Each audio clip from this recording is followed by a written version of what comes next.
എന്താണ് തെരഞ്ഞെടുപ്പ് തോൽവിയുടെ കാരണമെന്ന് പാർട്ടി സംസ്ഥാന സെക്രട്ടേറിയറ്റ് ഇന്ന് രാവിലെ മുതൽ ചർച്ച ചെയ്തിട്ട് അതെന്താണെന്ന് പറയാൻ എം.വി. ഗോവിന്ദൻ തയ്യാറായില്ല. സെക്രട്ടേറിയറ്റ് അവസാനിച്ചിട്ടില്ല. അദ്ദേഹത്തിന്റെ വാർത്താ സമ്മേളനം അതിനിടയ്ക്ക് നടന്നതാണ്. 3 മണിക്ക് ഉച്ചഭക്ഷണ ശേഷം സെക്രട്ടേറിയറ്റ് ആരംഭിച്ചു.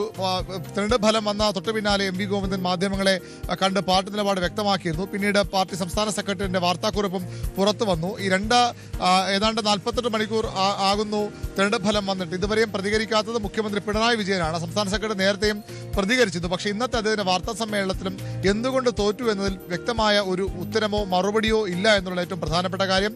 ഞെട്ടിക്കുന്ന പരാജയമെന്ന് ആദ്യ ദിവസം ആദ്യ മണിക്കൂറിൽ പറഞ്ഞ അതേ നിലപാട് അദ്ദേഹം ആവർത്തിക്കുന്നു. ഒരു കാര്യം കൂടി അദ്ദേഹം പറയുന്നു, ഇത് വിശദമായ ചർച്ചയുണ്ടാകും. സാധാരണഗതിയിൽ പാർട്ടി മേൽഘടകങ്ങൾ ചർച്ച ചെയ്ത് ഒരു അവലോകന റിപ്പോർട്ട് തയ്യാറാക്കി കീഴ്ഘടകങ്ങൾക്ക് ബ്രാഞ്ച് തലം വരെ അത് ചർച്ച ചെയ്യാൻ അയച്ചു കൊടുക്കുകയാണ് CPM-ന്റെ പതിവ്. കഴിഞ്ഞ തദ്ദേശ തെരഞ്ഞെടുപ്പിൽ അതിന് വിപരീതമായി കീഴ്ഘടകങ്ങളിൽ ചർച്ച ചെയ്ത് മേലോട്ട് വരട്ടെ എന്ന നിർദ്ദേശം നൽകി. ആ രീതിയാണ് ഇപ്പോൾ ഈ നിയമസഭാ തെരഞ്ഞെടുപ്പിലെ കനത്ത പ്രഹരത്തിന് ശേഷവും CPM സ്വീകരിക്കുന്നത്. ഏറ്റവും പ്രധാനപ്പെട്ട ഒരു കാര്യം, എം.വി. ഗോവിന്ദൻ നിരന്തരം ഈ തെരഞ്ഞെടുപ്പ് സമയത്തും അതിനു മുമ്പുമൊക്കെ തന്റെ വാക്കുകളിലെ പരാമർശങ്ങളിലെ തെറ്റുകൊണ്ട് കുഴപ്പങ്ങൾ കൊണ്ട് പാർട്ടിയെ പ്രതിരോധത്തിലാക്കുന്നു എന്ന വിമർശനം അതിശക്തമായിരുന്നു CPM-ൽ.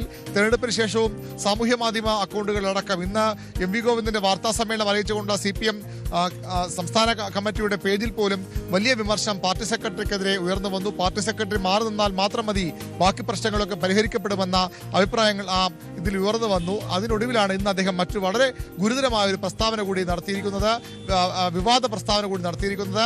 അദ്ദേഹം ഈ പാർട്ടി ചർച്ചകളെ പറ്റി പറഞ്ഞു പോകുമ്പോൾ അംഗങ്ങൾക്ക്, പാർട്ടി സഖാക്കൾക്ക് സ്വതന്ത്രവും നിർഭയവുമായി അഭിപ്രായം പറയാൻ അവസരം ഒരുക്കണമെന്ന് സംസ്ഥാന സെക്രട്ടേറിയറ്റിന്റെ പ്രതിനിധിയെ സംസാരിക്കുമ്പോൾ സംസ്ഥാന കമ്മിറ്റി മുതൽ താഴേക്കുള്ള ഘടകങ്ങളോട് അദ്ദേഹം നിർദ്ദേശം നൽകുകയാണ്. അതായത് സ്വതന്ത്രവും നിർഭയവുമായി സംസാരിക്കാൻ അവസരമൊരുക്കണം.